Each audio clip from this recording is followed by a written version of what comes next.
things about real estate to help you be successful. Number one, so important, find a brokerage that you like, something that you fit with. Interviewing your potential real estate broker is so important.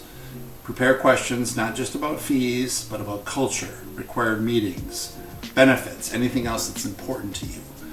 Take your time to find the right fit for you. This is really important. Number two, show up. This one is always so surprising to me. So many times I meet new agents one time and never see them again. You must treat this like a job. It doesn't matter if you are working out of an office or at home. Put in the time, talk to people. Reach out to your sphere, find out how others got started. Do what they did. You don't have to reinvent the wheel, but you do have to work. There's no shortcut. For me, I started one of the larger firms because they offered training that I thought was excellent. I went to all the training. Do it. Why not? I also went to all the meetings, and I had a very successful first year.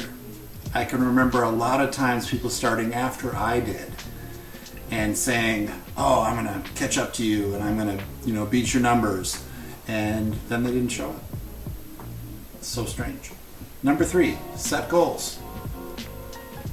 Write them down. Oh my God. It's so simple. If you set goals, it is amazing what the universe will help you do. Or it's amazing what the universe does to help you get to those goals. It's like doors just open up for you. It's awesome. But you have to write them down, you have to look at them, and you have to focus on them. And do the steps, the little baby steps that help you get to those goals.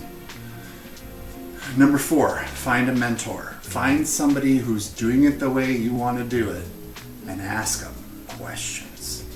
Sometimes it's a little difficult, but don't give up. Find somebody who connects with you, that you can shadow on appointments, that you can ask them how they write their purchase agreements, that you can have them share information with. It's really awesome. And then you'll also maybe develop a friendship with somebody who can help you when you do have those really tough questions about a deal that's going south. What do you do in those situations? That's really important. And lastly, don't give up. If this is something you want to do, you just gotta keep on keeping on. It's not easy, but don't give up. Those are my 5. Have a great day.